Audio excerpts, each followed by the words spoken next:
दोस्तों, आज भारत ने ग्लोबल डिफेंस और मैन्युफैक्चरिंग मार्केट में वो भूचाल ला दिया है जिसके बारे में अमेरिका और चीन जैसे सुपर पावर देश ने कभी सपने में भी नहीं सोचा होगा।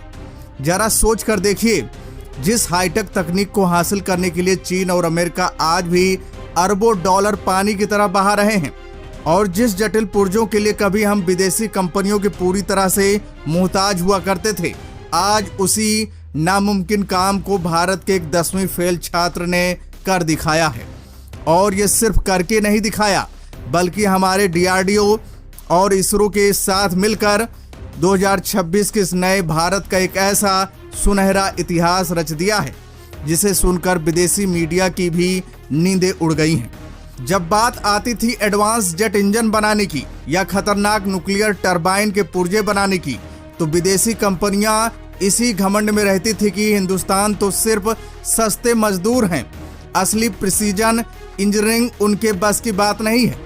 लेकिन इस एक अकेले हिंदुस्तानी ने अंग्रेजों का ये घमंड ऐसा चकनाचूर किया है कि आज अमेरिका का बोइंग हो या ब्रिटेन की रॉयल्स रॉयस, ये सारी दिग्गज विदेशी कंपनियां इस 10वीं फेल शख्स के आगे हाथ बांधे खड़ी हैं। और दोस्तों, आसमान की बात तो छोड़िए, इस शख्स ने पाताल लोक में भी भारत का झंडा गाड़ दिया है।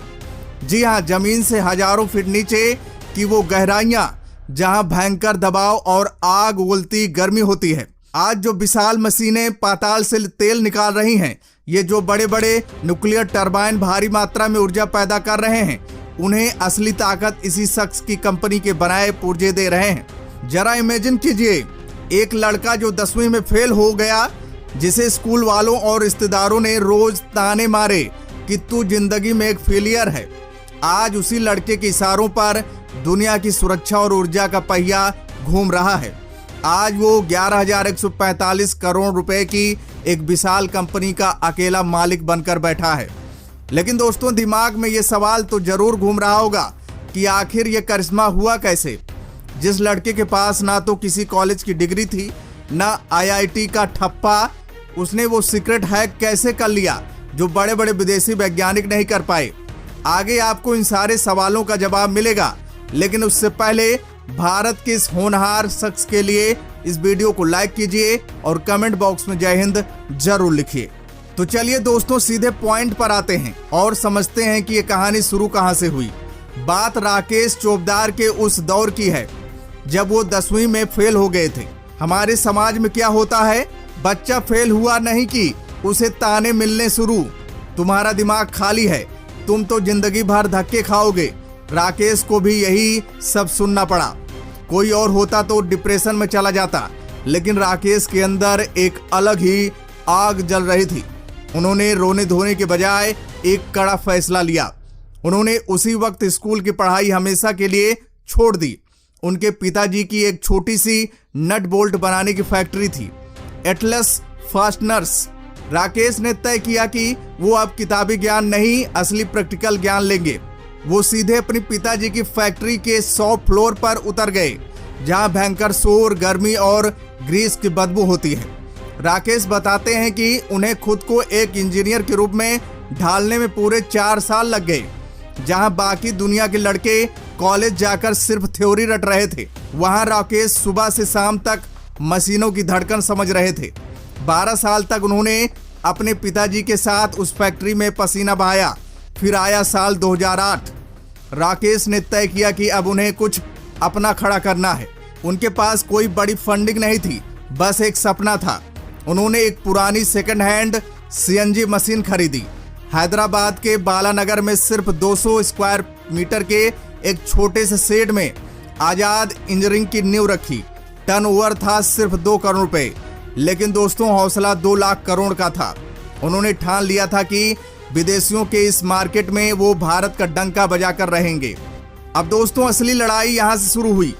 जब राकेश आजाद इंजीनियरिंग का काम लेकर विदेशी कंपनियों के पास गए, तो अंग्रेजों ने उन्हें सीरियसली नहीं लिया।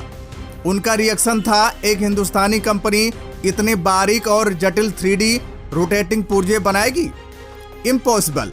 दोस्तों, एरोस्पेस और डिफेंस सेक्टर में पुर्जे बनाना बच्चों का खेल नहीं है। यहाँ बात उन फाइटर जेट की हो रही है जो हवा में ध्वनि की रफ्तार से उड़ते हैं।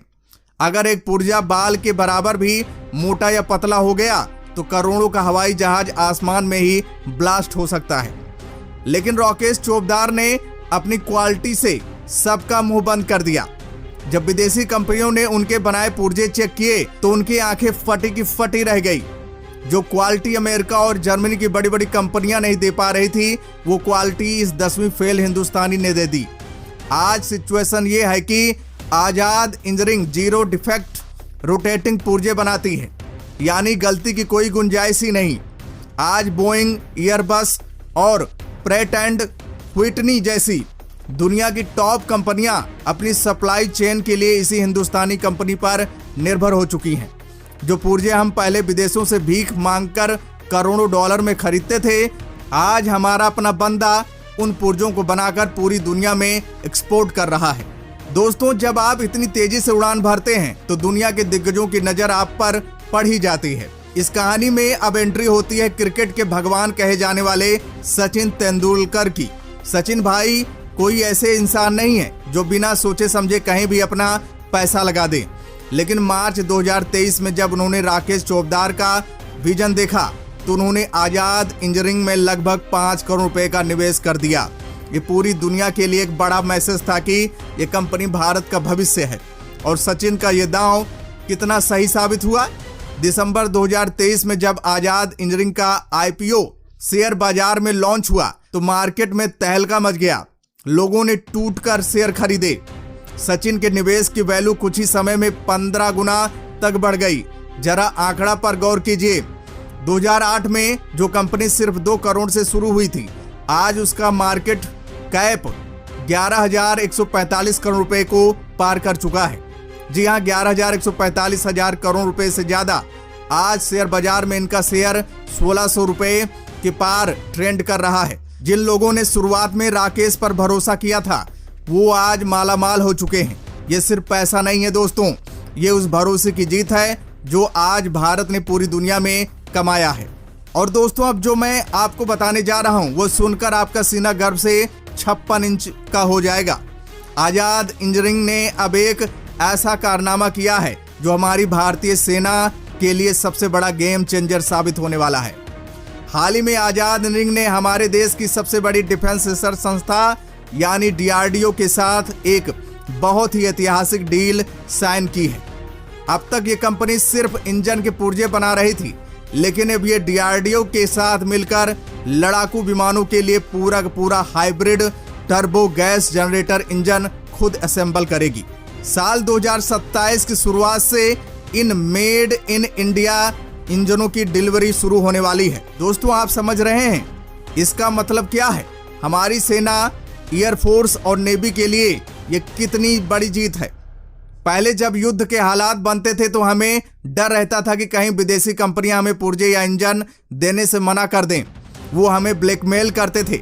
लेकिन अब हमारे फाइटर जेट्स, हमारे ड्रोन, हमारे रक्षा उपकरण किसी विदेशी दया के मोहताज नहीं रहेंगे। जब चाहें, जितने चाहें इंजन हम अपने देश में बनाएंगे। ये है असली आत्मनिर्भर भारत। हमारी सेना की ताकत अब और कई गुना बढ़ जाएगी। राकेश चोपदार खुद कहते हैं कि उनकी कंपनी अब हाइपर ग्रोथ मोड में है। अमेरिका और जापान में मैन्युफैक्चरिंग बहुत महंगी है, लेकिन भारत में राकेश की कंपनी वही काम बेहतरीन क्वालिटी और किफ़ायती दाम में करके दे रही है। आज इस कंपनी में 1200 से ज़्यादा कर्मचारी दिन रात काम करके भारत के डिफेंस सेक्टर को फौलाद बना रहे हैं।